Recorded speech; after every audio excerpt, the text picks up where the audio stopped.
안녕하세요. 교육학개론의 발표 첫 번째 주제, 공교육 제도와 태동과 전개 그리고 미래에서 1절을 맡은 체육교육 전공 60기 이지혜 이민영입니다.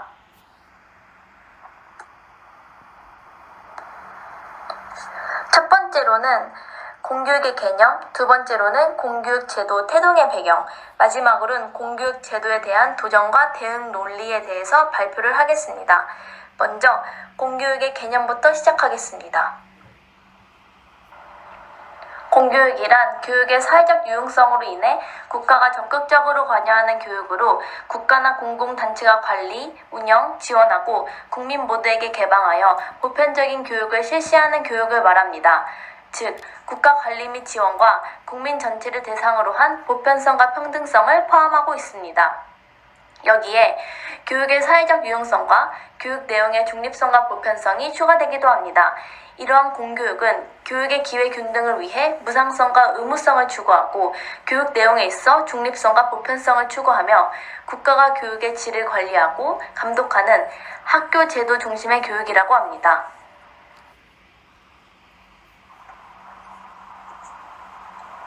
공교육과 사교육은 대비되는 개념일까요? 네, 대비되는 개념입니다. 그러나 공교육에 대한 일반적인 개념 정의에도 불구하고 경계를 구분하는 것은 명료하지 않습니다. 공교육은 교육과정과 교육 수준, 자격 등이 제도화되고 있고 정부의 통제를 받게 됨으로써 학력 인정 및 학위 수여를 합니다. 그리고 이윤보다는 이익을 추구하는 공공기관이고 공교육을 운영하기 위해 정부가 재원을 부담하는 것이 원칙입니다. 반면 사교육은 제도화되지 않으며 학력도 인정되지 않습니다.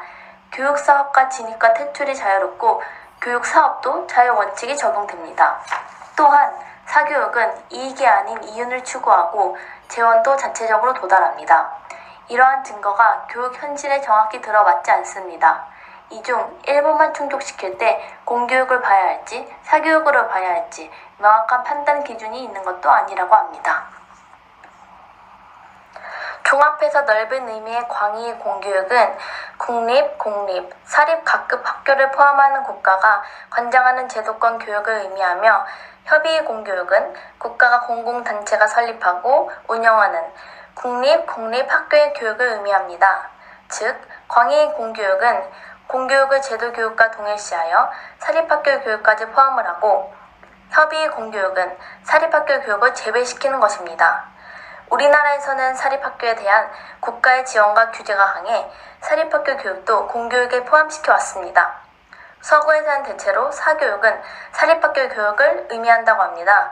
따라서 서구에서는 협의의 공교육 개념을, 우리나라는 광의의 공교육 개념을 사용하고 있습니다. 공교육 제도의 특징을 보시면 6가지 내용을 보실 수 있습니다. 첫째, 보편성입니다.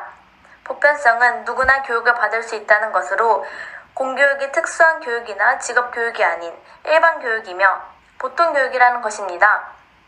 교육을 통해서 보편적인 내용을 전달하고 이를 통해 사회와 국가를 하나로 통합한다는 것이 공교육의 이상입니다.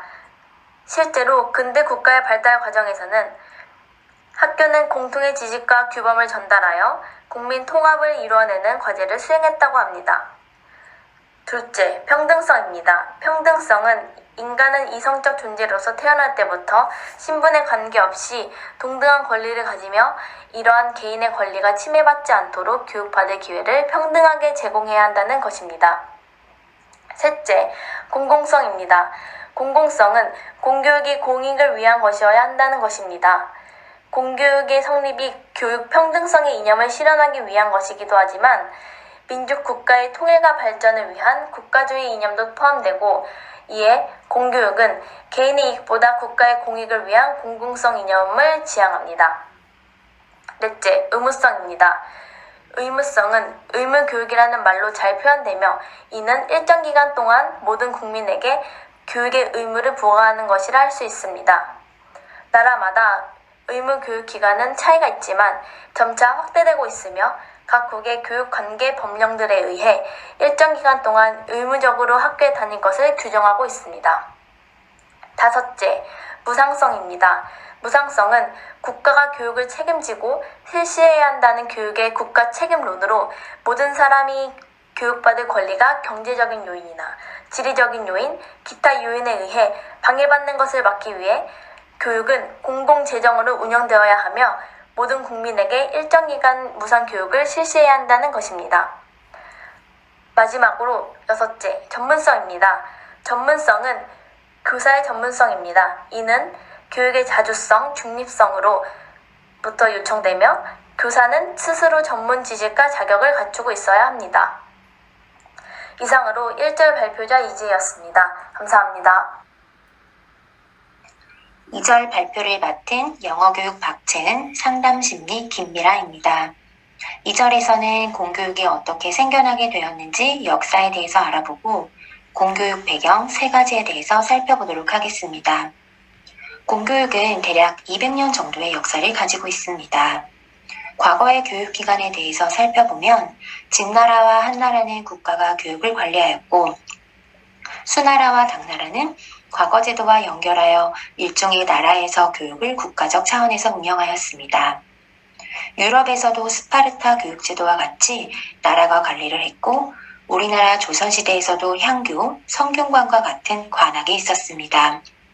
그런데 우리는 여기서 이것을 공교육 제도라고 하였을까요? 답은 공교육 제도라고 아니라고 말해줍니다. 그 이유는 모든 국민을 대상으로 하지 않고 일정 특수 계층에게만 한정을 지어서 교육을 했기 때문에 공교육 조건인 국민 전체를 대상으로 하는 보편성과 평등성에 부합하지 않습니다. 근대 시대로 오면서 공교육이 성립할 수 있었던 배경들을 살펴볼 수가 있습니다. 첫 번째는 프랑스 혁명에서 볼 수 있습니다. 근대 시민혁명으로 근대 국가가 생겨나면서 국가 교육 사상을 실현할 수 있었던 기초를 마련할 수 있었습니다. 두 번째는 프랑스 헌법 제1장에서 알 수 있습니다. 모든 시민에게 공통되고 모든 인간에게 필수 불가결한 교육에 관하여 무상의 공교육 제도가 수립될 것이다 라고 나와 있습니다. 여기에서 보면 교육은 인간의 기본적인 권리이고 모든 사람들이 교육을 평등하게 받아야 함을 보여주고 있습니다. 그래서 공교육 제도는 시민혁명의 확산과 산업혁명으로 인한 자본주의 체제가 발달하면서 근대 민족국가가 수립되며 구체화되었습니다. 그럼 공교육이 왜 생겨나게 되었을까요? 책에서 나온 공교육이 등장하게 된 배경 3가지에 대해서 알아보도록 하겠습니다. 첫 번째, 국민 형성과 국민 통합입니다. 절대왕정의 몰락으로 국민을 통합하던 왕권과 교회의 중심이 사라지면서 국가 재건을 위해서 교육이 제대로 중요해짐을 알 수 있습니다. 프랑스의 교육개혁가였던 라샬롯대의 국가교육론에서도 알 수 있듯이 국가가 교육을 관리하는 국가교육체제의 필요성에 대해서 말해주고 있습니다. 또한 뒤르캠피온에 의하면 교육은 보편적 사회화를 통해 국민통합을 하였다고 합니다. 공교육 제도를 통해서 통일된 규범과 지식을 가르치면서 보편적 사회화가 가능하게 되었고 공동체 의식과 동질성 등을 가지게 되어 결속할 수 있는 계기가 되었습니다. 두 번째는 평등 사상의 확산입니다.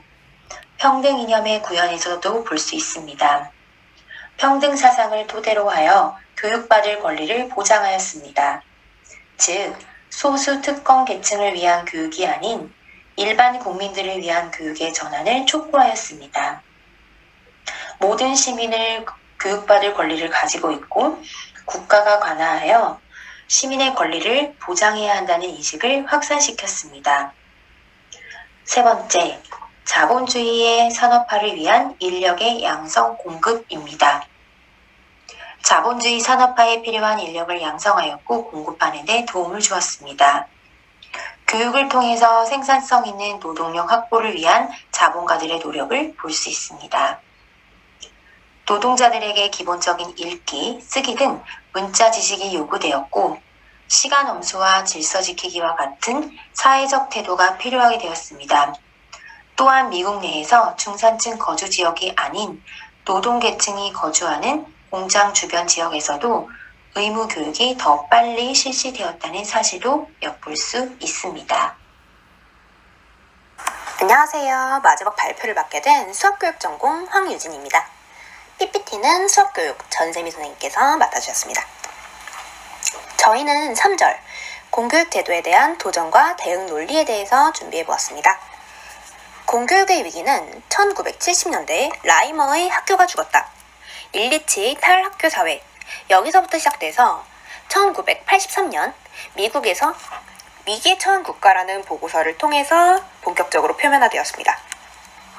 어떤 한 나라만의 일이 아니라 근대사회에서 탈근대사회로의 문명사적 전환기를 맞으면서 전 세계적으로 모든 나라에서 위기가 대두되었습니다. 당연히 우리나라에서도 예외는 아니었고 1990년대 말부터 학교 붕괴라는 표현으로 언론에서도 많이 다뤘죠. 사교육 팽창, 교육이민, 조기 유학급증, 학생들의 학력 저하, 학교 부정급 학생과 중도 탈락자 증가, 교권 하락으로 인한 교사들의 사기 저하, 계층 간 교육 격차 심화 등 여러분께서도 이미 너무 잘 알고 계시겠지만 한마디로 학교 교육이 총체적으로 부실하다는 평가를 받으면서 공교육 이대로는 위험해 라는 주장이 계속돼서 제기되어 왔습니다. 공교육에 대한 비판은 크게 세 가지로 분류할 수가 있습니다. 첫째, 국가가 획일적으로 관리하는 공교육은 지금처럼 다원주의 사회에서는 다양한 교육 수요를 충족시켜줄 수가 없다. 둘째, 현재의 공교육 상태로는 국가 경쟁력을 확보하기 위해 요구되는 우수한 인재 양성에 한계가 있다. 마지막으로 셋째, 공교육의 효율성이 떨어진다는 것입니다. 설명을 조금 더 드리자면 만약에 어떤 학생은 영어를 원어민처럼 잘하고 싶고 어떤 학생은 펜트하우스 보고 성악의 꿈을 갖게 됐고 그런 어떤 다양한 욕구가 있는데 그게 학교 교육만으로는 충족이 안 되니까 사교육을 찾게 된다는 것입니다. 우리나라 같은 경우는 인적 자본이 풍부하니까 아이들 한 명 한 명의 재능을 키워주면 너무 좋을 텐데 교사 한 명당 맡아야 할 학생이 너무 많잖아요. 그러다 보니까 현실적으로 그러지를 못하고 있습니다. 학교에서 학생은 많은데 아이들 수준은 너무 천차만별이고 그러다 보니 중간 정도의 수준 아이들한테 맞춰서 수업을 하게 되고 그러면 문제가 이제 누구는 수업이 잘하는 학생이 너무 쉬워서 지루하게 되고 못하는 조금 공부를 어려워하는 학생들은 너무 어려워서 수업을 아예 알아듣지를 못하는 비효율적인 수업이 진행된다는 것이죠. 엘리트 양성에도 한계가 생기고요. 이런 현상이 계속되다 보니 자연스럽게 인풋 대비 아웃풋이 저조하고 그런 문제들이 생기게 됩니다. 이런 비판들은 공통적으로 교육에 대한 국가의 개입이 부적절하다는 문제의식을 담고 있습니다. 이렇게 국가가 주도하는 공교육 제도에 대해 비판하는 사람들 중에서 제일 적극적인 건 단연 시장주의자들입니다. 이들은 국가가 공공성을 보장한다는 구실로 교육에 대한 개인의 자유와 권리를 침해하고 학교 현장에서 더 잘 가르치고 더 나은 교육을 하려는 노력을 못하게 동기 자체를 불식시키고 있다고 말합니다. 그래서 국가는 교육에 최소한만 개입해야 하고 그 권한을 시장에 대폭 위임해야 한다고 주장합니다. 교육의 자유시장 경쟁 원리를 도입하려는 신자유주의 교육개혁 정책이 대표적인 시장주의자들의 공교육 위기에 대한 대응이라고 볼 수가 있겠습니다. 교육시장화는 크게 공립학교의 민영화와 학부모의 학교 선택권 두 가지 요소로 구성됩니다. 먼저 교육 민영화는 공교육기관의 소유권이나 경영권 같은 걸 민간에 이양하고 민간 경영 방식을 도입해서 비효율성을 극복하려는 시도입니다. 시장주의자들은 공교육이 교육 민영화가 되면 공립학교도 정부의 어떤 획일화된 통제들에서 벗어나니까 자율성이 생기고 다양한 혁신적 시도를 할 것이고 그 결과 다양한 교육 상품이 등장할 것이라고 말합니다. 다음에 공립학교 선택제는 1980년대 말 영미권을 중심으로 도입된 것인데 공교육이 망하고 있는 이유가 경쟁을 안 해서 그런 거라는 진단이 내려지면서 그 해결책으로 이제 학부모가 공립학교를 선택하게 된 것이라고 보시면 될 것 같습니다. 학부모가 교육 상품을 선택할 수 있게 되면 공립학교도 사립학교처럼 학부모와 학생의 선택을 받기 위해 서로 경쟁하고 자연스레 질이 높아질 거라는 논리에서 나온 것이죠. 이번에는 시민사회의 교육 참여에 대해 말씀드리겠습니다. 시민사회는 국가의 관료주의적 개입이 효율적이고 생산적인 교육체제 구축을 방해하고 있다고 생각하는 점에 있어서는 시장이랑 똑같습니다. 그러나 시장과의 차이점은 무엇이냐? 시장주의자들은 이 문제를 시장의 통치로 해결할 수 있다고 보는데 시민사회는 아니, 그걸로 우린 해결할 수가 없어 라고 보는 것이죠. 무슨 소리냐면 교육을 시장 논리가 지배하게 되면 학교나 교사, 학부모들이 교육이라는 어떤 하나의 시장 안에서 다른 학교나 교사들이랑 서로 경쟁하게 될 거잖아요. 그러면 우리 다 같이 으쌰으쌰 좋은 교육을 위해 같이 노력해볼까 하는 게 아니라 나만 잘 가르치고 우리 학교보다 다른 학교가 잘하면 안 되잖아요. 우리 학교가 다른 학교보다 잘 가르치는 학교로 소문나야 하고 좋은 수업 자료가 있어도 다른 학교 선생님들한테 공유하는 게 아니고 나 혼자 보려고 막 꽁꽁 숨겨두고 나만 그거 갖고 수업하고 좀 그렇게 개인주의적으로 하다 보면 교육의 질을 향상시키기 위한 집단적 노력은 오히려 축소될 것이다 라는 것입니다. 또 시장의 통치는 교육이 자본에 너무 휘둘리게 만들 가능성도 높고 공교육인데 교육의 질이 동일하고 균질해야 하는데 그렇지 못할 테니까 오히려 불평등을 강화시켜서 민주적인 교육체제 실현을 저해할 수 있다라는 주장입니다. 따라서 시장 원리가 강하게 지배하면 지배할수록 오히려 교육은 공공의 책임 아래에 두어야 한다라고 주장합니다. 다만 국가의 부적절한 관료주의적 개입만 좀 극복하자는 것이죠. 그래서 시민사회의 주장, 결론은 자기들이 국가와 시장에 대한 대안적 행위자로서 국가와 시장의 실패를 극복하고 교육의 공공성을 확보할 수 있다는 것입니다. 요새 다양한 시민사회 조직이 국가교육정책 과정이나 지역사회 교육개혁에 활발하게 참여하고 있는 건 다 그런 시도의 일환이라고 볼 수가 있겠죠. 2절에서 공교육제도 태동의 배경에서 자본주의 산업화를 위한 인력의 양성 공급 부분에서도 나왔었던 보울스랑 진티스라는 학자가 있습니다. 2절에서는 이들이 미국 초등학교 의무교육이 중산층 거주지역보다 공장 주변에서 더 빨리 실시됐다는 예를 들면서 공교육이 공장제 생산의 필요에 의해 출현했다는 주장을 지지했다고 책에 나왔었는데요. 이분들이 3절에서도 나왔습니다. 이 보울스랑 진티스는요, 사회적 평등을 실현하고 삶의 질을 개선하기 위해서는 국가랑 시장, 시민사회가 동시에 재편되어야 한다고 주장했습니다. 이들은 시장주의는 공교육 대안으로 적절하지 않다고 비판했습니다. 그렇다면 그렇다고 시민사회가 국가를 대체할 수 있느냐? 아니요, 그건 너무 비현실적인 낙관주의라 또 안 된다.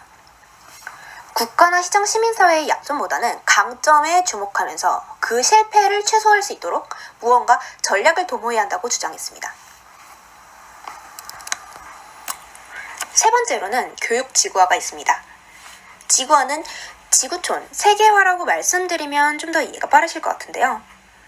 국가가 교육에서 수행하는 역할이 엄청나게 변화되었다는 것이 포인트입니다. 전 세계가 하나의 지구촌으로 정치적, 경제적, 문화적으로 통합되면서 교육 분야에서도 한 나라의 교육이 그 나라뿐만 아니라 세계은행이나 우리가 잘 알고 있는 OECD, 유네스코 같은 국제기구, 초국가적인 세력의 영향을 많이 받게 됐다는 것입니다. 자연스레 공교육에 대한 국가의 개입은 일정 부분 약화될 것으로 국제기구와 연대하는 경향은 더욱 강화될 것이라고 전문가들은 전망하고 있습니다. 따라서 앞으로의 공교육은 이런 시장, 시민사회, 초국가적 세력 같은 다양한 세력들과 교육에 대한 통치 권한을 공유하게 될 거고 이 세력들 간의 힘을 잘 조절하고 영향력을 잘 조절하는 게 국가의 중요한 과제가 되겠죠. 전 세계가 지구촌이 되었다는 것은 국가 간의 인구 이동도 쉬워졌다는 뜻이 됩니다. 당연히 옛날보다 다른 나라로 이민이나 유학 가는 사람도 늘어날 거고 반대로 다른 나라에서 우리나라로 오는 경우도 많아졌을 겁니다. 그 말은 더 이상 우리나라 사람들끼리 경쟁해서 될 일이 아니라는 말이니 우리가 무한 경쟁에 노출되었다는 뜻도 되겠습니다. 교육 경쟁력의 확보가 무엇보다도 중요해졌다는 뜻이 되겠죠. 우리나라 교육을 국제 표준에 부합하도록 재구조화할 필요성도 생겼는데, 대표적인 예시가 우리나라에서는 원래 건축학과 학생들이 4년짜리 과정이었어요. 근데 이제 외국 가서도 이 학력을 인정받을 수 있고 호환이 잘 되라고 지금은 5년제로 많이들 바뀌었습니다. 그렇게 다양한 노력을 하고 있고, 이제 우리나라도 선진국 반열에 들어서고 있잖아요. 개발도상국에서도 우리나라의 교육 경험을 많이들 배우고 싶어 해요. 그래서 다른 나라에 우리나라의 교육을 제공할 수 있도록 교육의 개방성을 높일 필요가 생겼고, 우리나라 이제 100만 명도 넘는 외국인이 살고 있기 때문에 더 이상 단일 국가가 아니게 되었습니다. 당연히 다문화 교육도 중요해졌겠죠. 마지막으로 대안교육에 대해 말씀드리겠습니다. 공교육 때도 문제를 해결하기 위해서 다양한 대안적 형태의 교육이 출현했습니다. 대안교육에서는 지속가능성, 공동체성, 생태주의 등의 가치를 추구하고 전인교육, 체험교육, 노작교육, 삶과 유리되지 않는 교육을 강조합니다. 전 세계적으로 유명한 대안학교를 예시를 들자면 1919년에 설립된 독일 발도르프 학교가 있고요. 또 제일 유명하죠. 영국의 썸머힐 학교가 있습니다. 여기들은 너무 능력주의, 경쟁주의, 적자 생존 이런 건 좀 거부하고 산업화 과정에서 사람이 기계 부속품이야 우리 인간이야 하면서 이제 인간성을 회복하려는 시도로 설립된 곳들이고요. 1970년대 사회운동의 일환으로 세워진 서구 대안학교들은 실험학교의 성격을 띈 경우가 많습니다. 미국에서는 자유학교 운동, 영국에서는 자연이랑 공생하자 하는 생태학적 윤리학과 작은 것이 아름답다 사상을 가지고 이제 작은 학교 설립 운동 같은 것들도 전개됐고요. 인간 규모 교육 운동으로 발전되면서 그런 것들이 서구 대안 교육 운동에 영향을 많이 끼쳤습니다. 우리나라에서도 그런 대안학교 운동이 당연히 있었는데요. 청소년 범죄나 학교 폭력 문제, 아이들이 힘들어하고 심지어 자살하는 청소년도 있었는데도 불구하고 물론 공교육 입장에서 어쩔 수는 없었겠지만 이제 그래도 획일적인 교육 프로그램으로만 일관하는 그런 공교육에 대해 반발하면서 전개가 되었습니다. 1990년대부터 공동육아운동, 계절학교운동, 그리고 우리가 너무 잘 알고 계실 방과학교 프로그램 같은 대안교육이 우리 생활 속에서 구체적인 실천으로 움직임이 나타나기 시작했습니다. 그 전에는 개별화된 시도였는데 1990년대 중반 이후부터는 좀 더 조직화가 됐습니다. 2000년대부터는 학교 중도 탈락자 문제도 해결하고 다양해진 교육 수요도 대응하기 위해서 대안교육에 대한 법제화가 드디어 이루어졌습니다. 그래서 우리가 알고 계신 대안학교가 많겠지만 저희가 예로 든 건 수학, 과학 연구 중심인 폴수학 학교, 대학원생들이 할 법한 연구를 하는 그런 학교도 있고, 지금은 신입생을 못 받게 되었다고 들었는데 이제 K-팝 전문 이제 아이돌 되고 싶은 학생들이 많이 가는 한림연예예술고등학교 같은 그런 다양한 대안학교가 많이 생기기 시작했습니다. 여기까지가 대안교육에 대한 이야기였고요. 사실 책에는 대안교육 이야기가 시장화보다 앞부분에 나와 있습니다. 저희가 대안교육에 대한 내용을 마지막에 넣은 이유는 여러 선생님들과 토론해 보고 싶은 점이 있어서인데요. 먼저 공교육 제도는 정말 위기를 겪고 있는 게 맞나? 그리고 정말로 대안학교는 공교육 대안으로 제시가 될 수 있나? 대안학교라든지 다른 어떤 대체 방안들이 있을 건데 이를 어떻게 수용해야 할 것인가? 그리고 미래의 공교육 제도가 어떻게 전개될 것인지 예상도 같이 해보고 방향성 같은 것도요. 우리가 이에 대해서 좀 심도 깊게 선생님들과 함께 의논해봤으면 좋겠어서 이 부분을 마지막에 넣어보았습니다. 여러 선생님들이랑 같이 토론해보면 좋을 것 같습니다. 저희가 첫 조라서 많이 떨리고 부족함도 많았겠지만 열심히 들어주셔서 감사합니다. 네, 여기까지 공교육제도 팀이었습니다. 감사합니다.